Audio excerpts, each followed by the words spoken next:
C'est vraiment en termes esthétiques que le film me convainc, plus que dans effectivement son présupposé de base et qui est l'inversion du récit fait de la première circumnavigation. Magellan de Lav Diaz, sorti lui aussi le 31 décembre, montré à Cannes première, à Cannes. Ça, j'essaie. C'est le nouveau film de Lav Diaz, cinéaste philippin connu pour ses fresques au temps long. Bien sûr, certains films font plus de 10 heures, c'est complètement fou. Là, celui-ci fait 2h40, pendant lesquelles Lav Diaz va raconter à peu près 10 ans en fait, de la vie de Fernand de Magellan. Maglaus. Exactement, refais-le. J'aime. Et on va le prendre, on va arriver avec le personnage alors qu'il est en Malaisie, 10 ans à peu près avant son célèbre voyage. Ensuite, on va suivre son retour difficile au Portugal, où il va être un petit peu débouté par la couronne. Il va donc s'allier plutôt avec le royaume espagnol, qui va le lancer dans son célèbre voyage en caravelle jusque aux îles Moluques, donc direction l'Indonésie. Direction les Philippines, donc le pays d'origine de notre cher Lav Diaz. De là à en tirer, l'idée d'un film qui opérerait une bascule dans le point de vue sur cette figure historique qu'est Magellan, il n'y a qu'un pas que je vais te laisser franchir, Elias. Oui, alors moi c'est le premier Lav Diaz que je vois, figurez-vous. Nous aussi. Mais j'ai un peu stalké Lav Diaz sur Instagram et je me suis rendu compte qu'on avait un point commun mais incroyable, c'est qu'on follow tous les deux Karim Benzema. Donc je pense que c'est un homme de goût en termes de football. Je te rappelle la passerelle énorme que je t'ai tendue et c'est comme ça que tu me remercies. Et ma position sur ce film, c'est que c'est le film de quelqu'un qui connaît son coup de football. Moi, j'ai beaucoup aimé Magellan. Sur ces 10 ans justement dont tu parlais, je pense que en fait le film est séquencé, ces 10 ans se séquencent sur la relation que va entretenir Magellan avec son esclave qui s'appelle Enrique, qui va acheter en 1511 en Malaisie, et Enrique est un esclave qui serait philippin d'origine, je sais pas si on peut dire philippin au XVIe siècle, mais en tout cas Enrique est la personne sur laquelle s'achève le film. Il finit par Magellan. reprendre même en voix off le film. Oui, tout à fait. Il finit par clore le film symboliquement, quoi. Et donc en fait le film s'intitule Magellan, mais est séquencé chronologiquement par la présence d'Enrique, cet esclave, qui est en fait, selon Stefan Zweig, qui a écrit une biographie de Magellan en 1938, la première personne à avoir effectué une circumnavigation. C'est ça, le tour du globe. Tout à fait.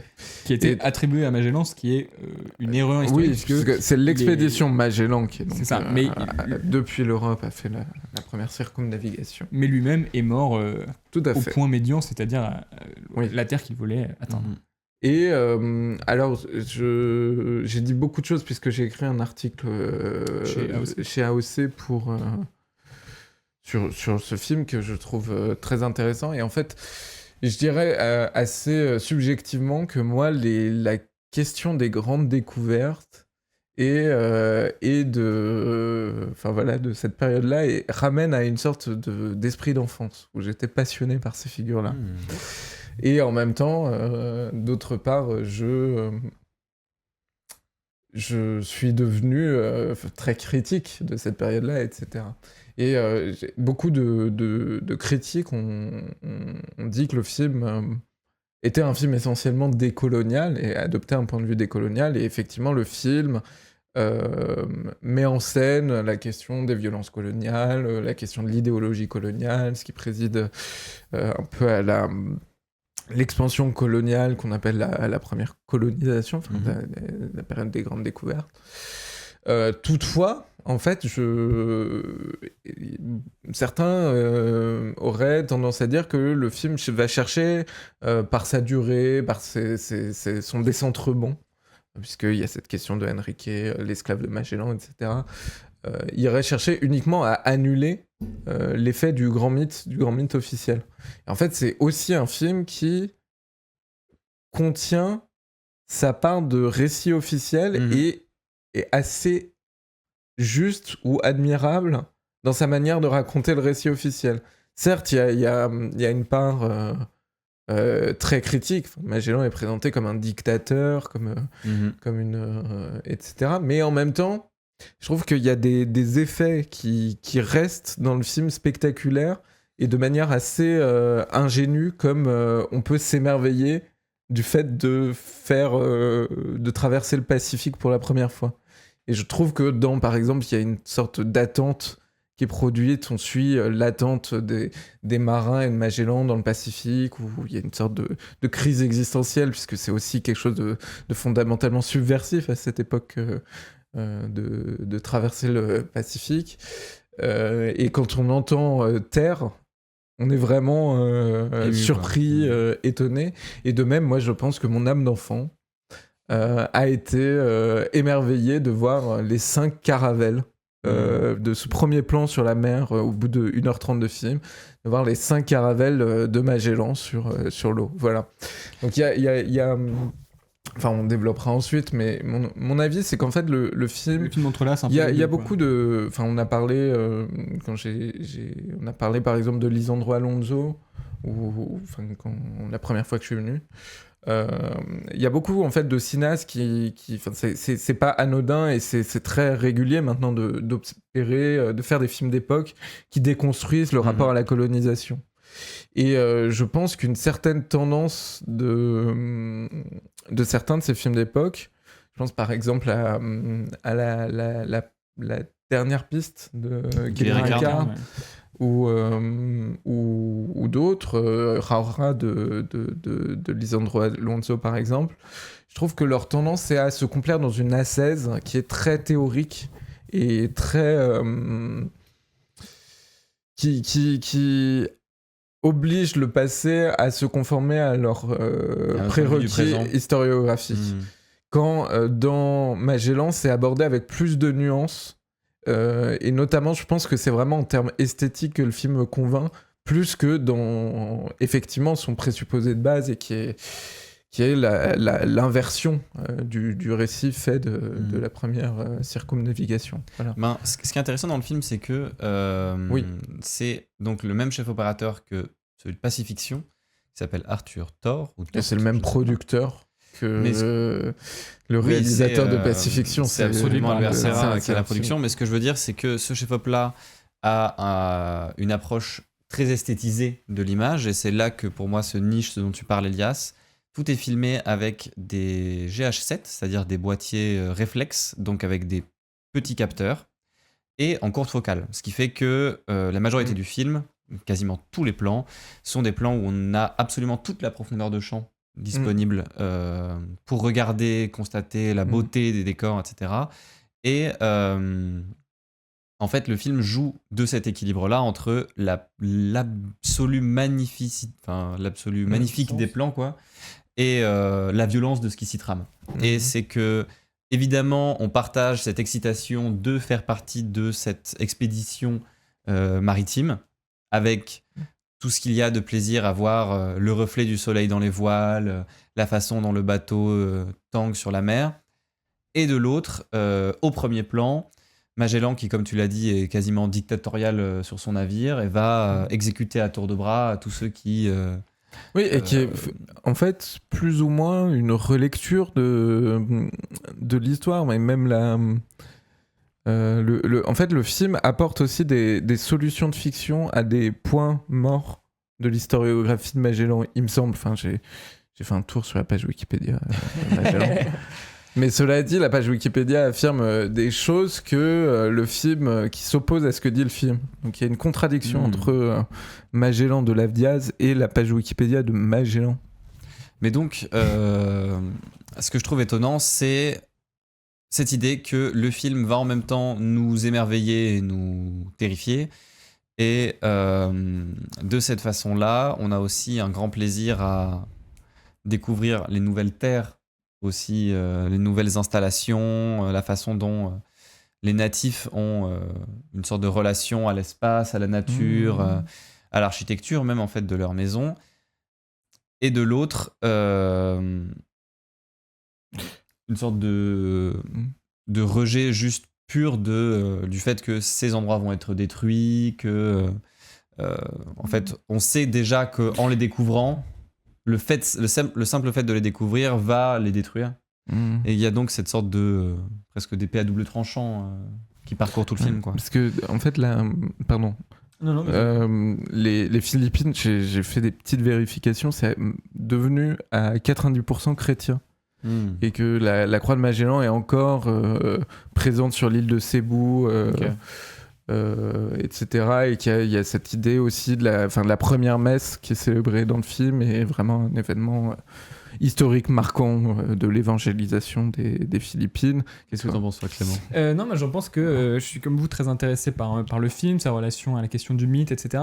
Je mettrais moins, comment dire, je vois moins ce que tu décris, Loïc, comme disons le film qui ferait un petit peu les deux choses à la fois, l'émerveillement, on va dire, d'un côté, c'est-à-dire cette sève un peu romanesque qu'on attache à cette période un peu des grands voyages maritimes, et de l'autre, on va dire, la violence d'un point de vue décolonial sur ce qui s'est produit, et plutôt, disons, comme, on va dire, un tout qui est assez cohérent si on se dit que le film est filmé, alors ça marche pour son introduction et son dernier tiers, et moins pour sa séquence centrale, mais un petit peu du point de vue presque du territoire, des territoires que Magellan a découvert, mais en fait pas du tout découvert. Oui. Et c'est à mon avis une chose qui est assez passionnante dans le film et qui a trait, on en parlait en introduction du stream, à cette question de la durée, c'est-à-dire finalement comment est-ce que, de quoi est composé le film Magellan, et a priori, sans les avoir vus, mais de ce que j'en sais, le reste des films de Lavdia, c'est-à-dire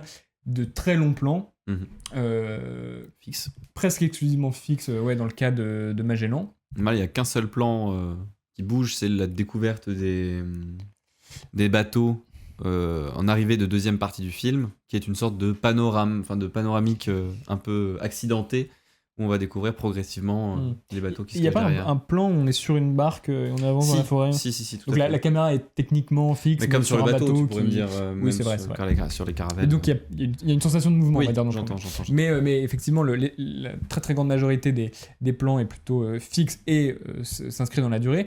Ce qui, je trouve, fait que le film, pour rebondir sur ce que disait Elias sur la question, on va dire, de la charge théorique du film, fait que tout ça s'équilibre de manière assez judicieuse, parce que à la fois on mesure, on pourrait dire, la beauté, mais c'est là où tu vois le côté esthétisant, je sais pas si j'aurais dit ça, mais en tout cas, parce qu'il y a quelque chose d'assez brut aussi dans cette approche, c'est-à-dire comme si cette courte focale nous ouvrait à la réalité d'un monde, d'une certaine manière. Mais c'est drôle parce que, pardon de t'interrompre, mais je trouve que le travail de lumière, et notamment un peu du flou, et un peu le filtrage un petit peu. Ouais, c'est ça, qui crée un peu une sorte de lumière ouatée, qui vient un peu caresser tous les espaces, s'éloigne du côté qu'on aurait pu attendre du réalisme. Que Pacifiction, par exemple, où il y avait un jeu sur les couleurs. En fait, j'ai l'impression que là, on va dire que marié au temps long, il y a un côté aussi où on s'émerveille de la façon dont la lumière va bouger sur les arbres, dont le vent ou la pluie vont comme ça toucher la végétation.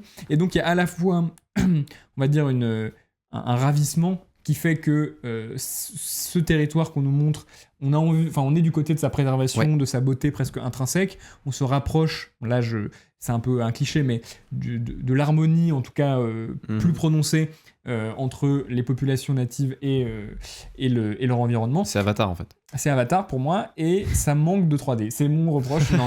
Et à la fois, il y a une espèce de jeu qui aussi passe par la durée du cadre, mais qui est un peu, je dirais presque implacable théoriquement, qui serait l'idée que chaque plan construit comme ça de manière ouverte, avec vraiment on va dire, le sol en bas, le ciel en haut, et presque la taille, fait pour accueillir la taille des arbres, etc., va un peu délimiter un territoire et reproduire par synecdoque ce qui arrive au territoire tout entier, c'est-à-dire le départ des natifs et l'arrivée des Blancs.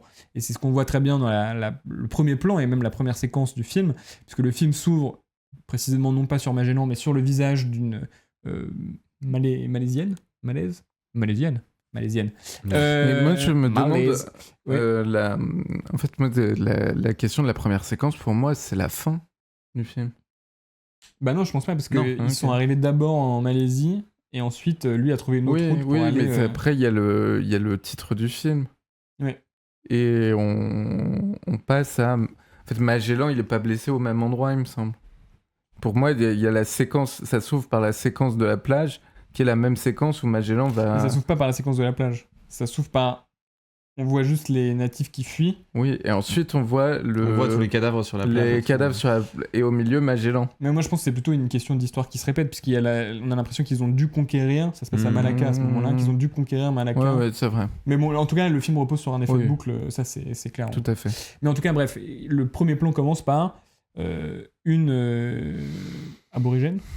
Native. Qui... Autochtone. Jette un regard vers la caméra, donc un peu indirectement vers nous, principalement public plutôt occidental qui va découvrir le film, et s'enfuit du plan. Et ensuite, progressivement, les Blancs vont arriver. Et donc, il y a cette idée que, très strictement, Magellan va coloniser un peu les plans du film qui pourtant porte son nom. T'arrêter 2 minutes sur la question du 4/3, parce que elle est étonnante dans la mesure où, précisément, c'est presque la seule chose dans l'esthétique du film qui va à contre-courant de ce que je disais sur l'émerveillement plastique. Parce que d'habitude, on s'attend plutôt à un grand voyage en bateau, un peu, on va profiter voilà, exactement, de voir l'autre horizon. Il y a quand même la panorama, séquence où Magellan est à l'avant de son bateau et il pousse les bandes noires arriver en cinémascope. Ça n'est pas dans le film. Mais pour moi, il y avait ce côté, effectivement... sur Oasis. C'est ça. se caler un peu sur la topographie presque des lieux, quoi. C'est-à-dire avec ces armes gigantesques et donc un peu finalement épouser un peu la place que prendrait la nature. Aussi la verticalité, quoi. C'est une excellente référence sur ça, putain, le film. Et j'ajouterais peut-être un truc pour rester sur la façon un peu dont le film est découpé, mais par rapport à ce que tu disais sur... la relation entre le film et le récit, on va dire, de Magellan, je trouve qu'il y a aussi une logique de déconstruction dans cette idée de la durée, puisque on va dire que pour nous, Magellan est une figure déjà connue, dont l'histoire est connue et un peu courue d'avance, presque inscrite dans le marbre, et que je trouve très intéressant que le film, justement, travaille à retrouver une sensation de présent par la durée, quoi. C'est-à-dire... pour démonter un peu le mythe Magellan, il faut aussi essayer de le sortir précisément de sa position de mythe et d'histoire dont on connaît le dénouement. Et donc, ramener un présent, je trouve que c'est assez prenant ça dans le film. Oui, il y a une intention picturale assez évidente aussi dans le film. Et pour revenir un peu sur la façon dont le film se construit vis-à-vis donc, des communautés autochtones, etc., je pense qu'il y a à 2 reprises, on va...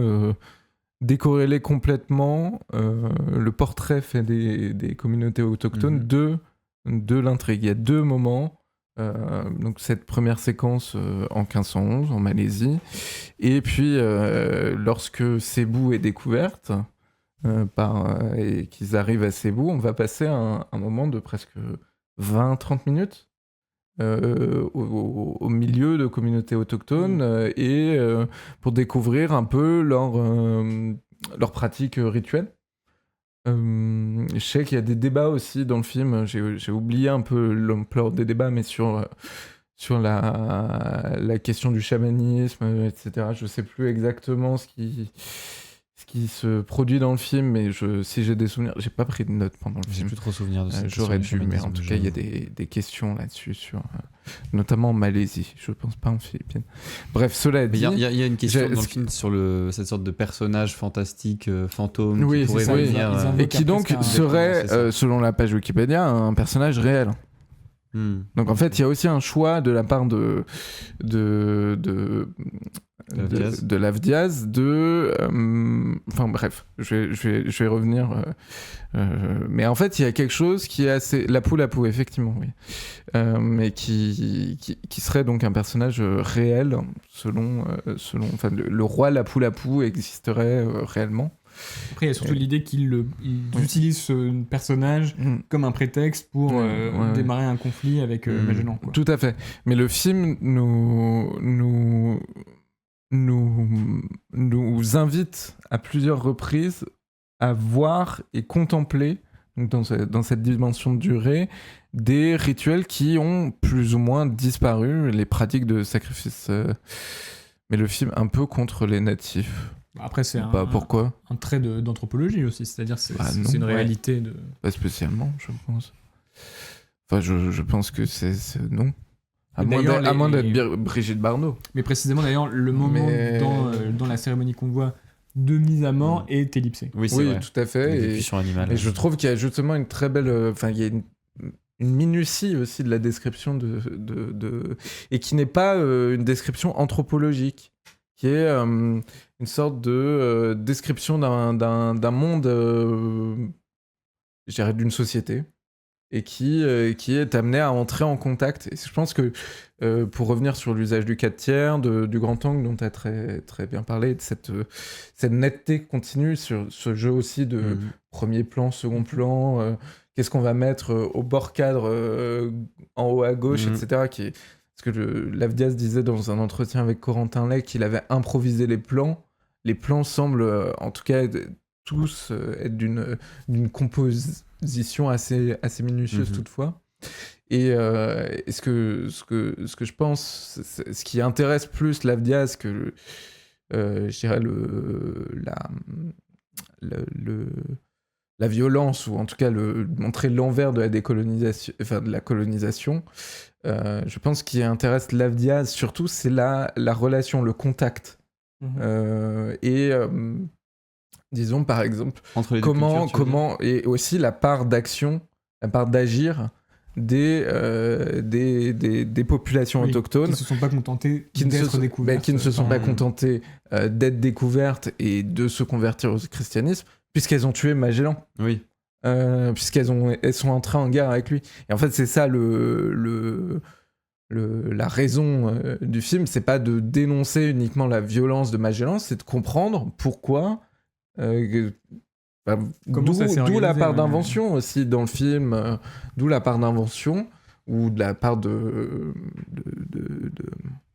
d'ajout, de fictionnalisation, c'est d'essayer de comprendre pourquoi les populations autochtones se sont rebellées contre Magellan et l'ont tué.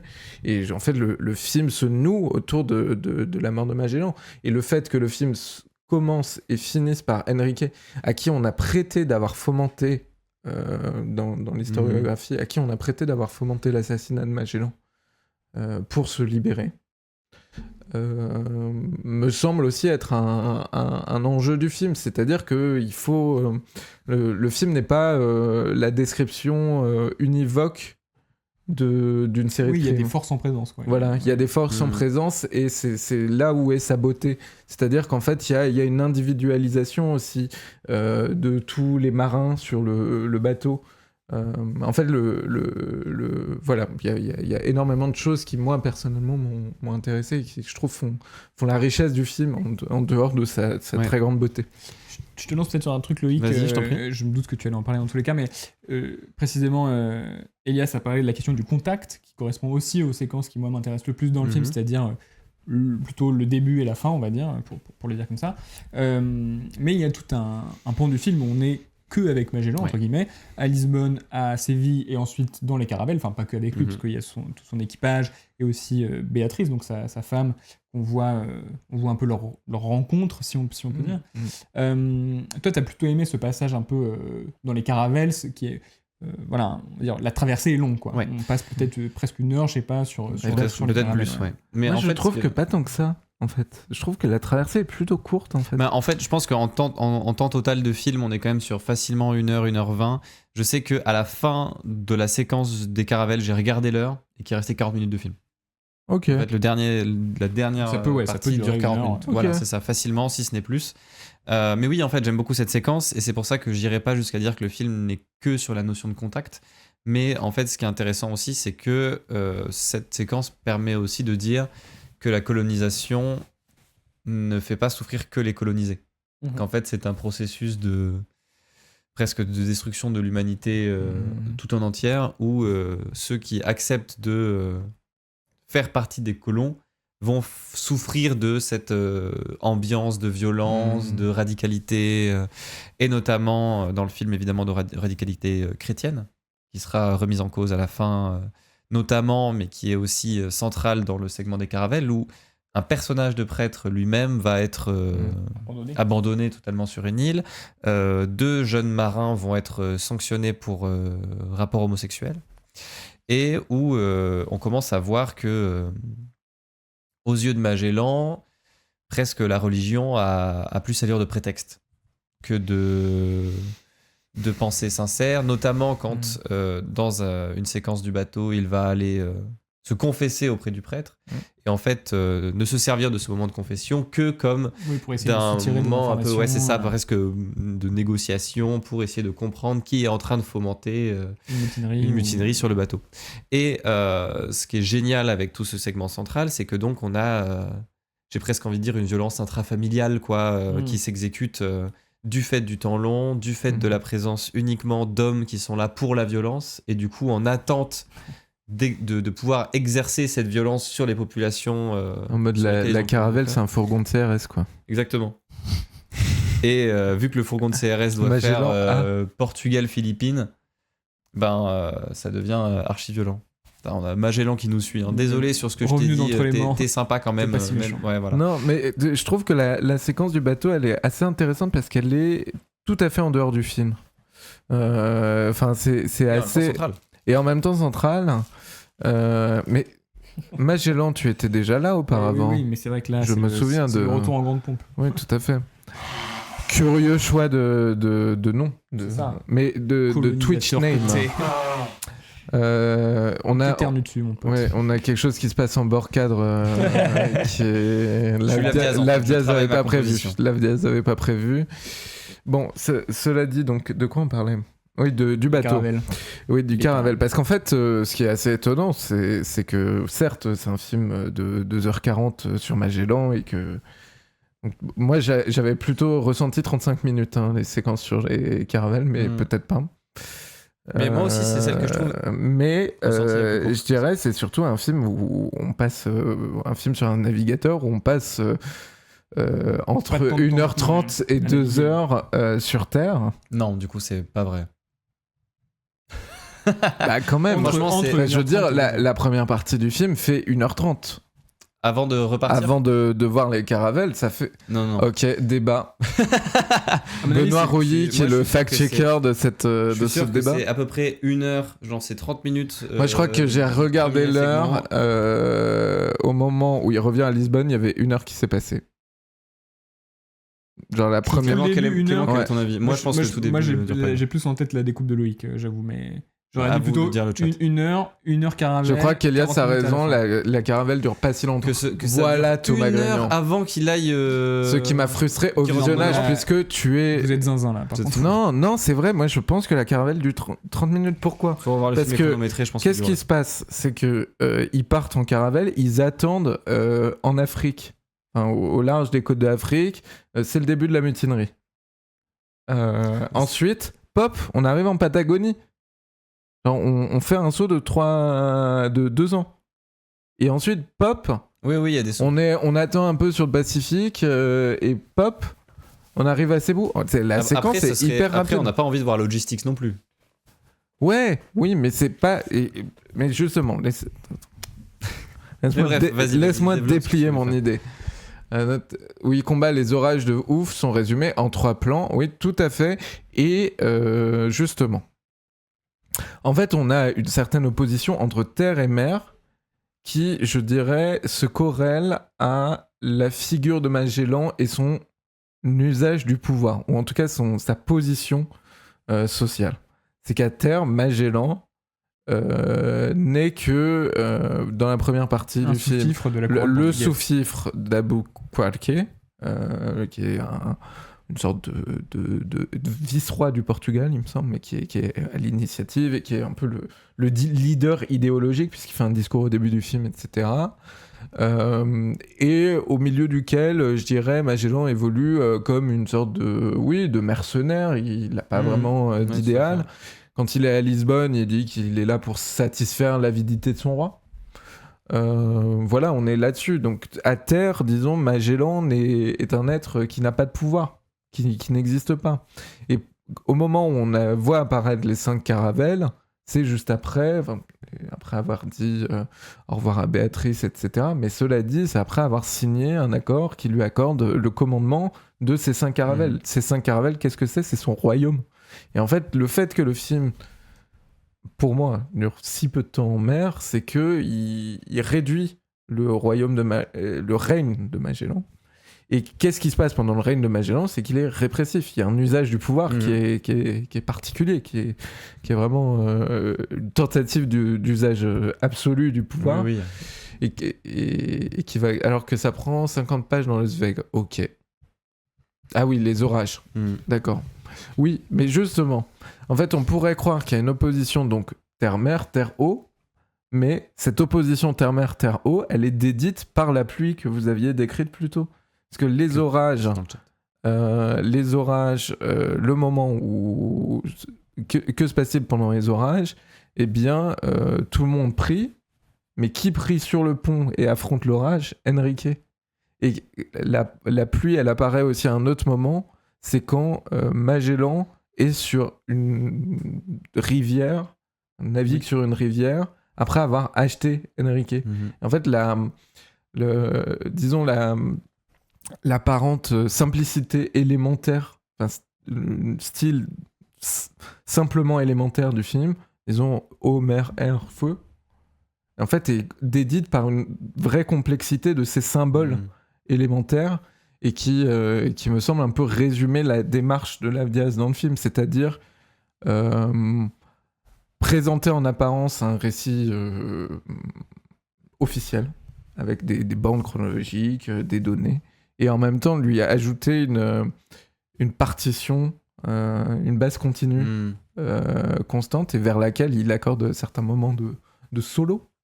Voilà.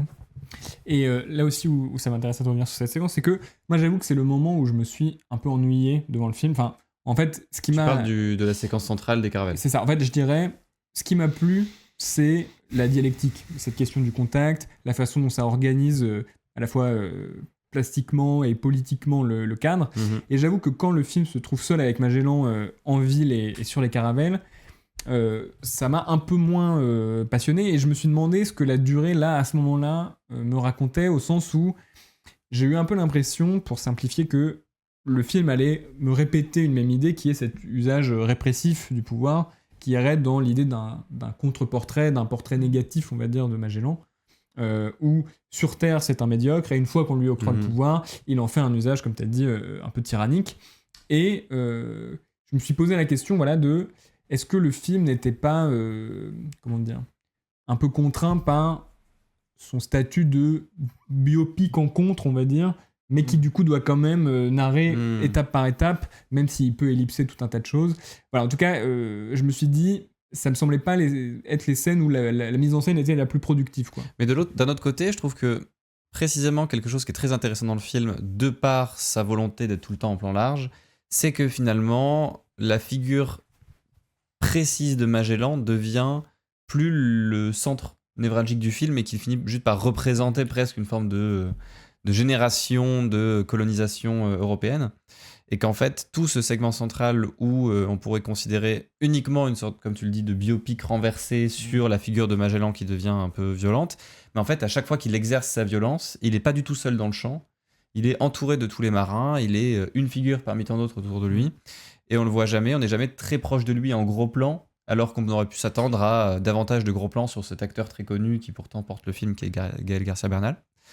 Et au-delà de donc résumer ça à une sorte d'élément historique, ça devient une forme de violence exercée, comme l'a dit Elias. Le bateau en lui-même n'est pas le royaume, même en termes de nationalité, de Magellan, puisque si on regarde même, mais on y entend parler français.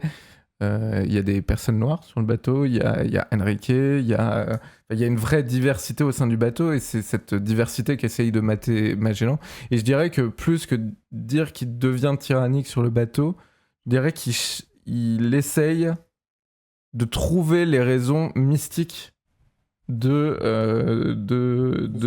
en fait il trouve sa mission par l'exercice du pouvoir, et c'est pourquoi il devient missionnaire ensuite. En même temps, je suis pas forcément d'accord parce que dans la première, comme on l'a dit, en fait, le premier segment du film raconte une forme de répétition, quoi. Il y a pas de mais où il n'est pas aux commandes et où il est mercenaire. Oui, mais du coup, il n'y a pas une sorte de découverte de volonté, c'est une répétition.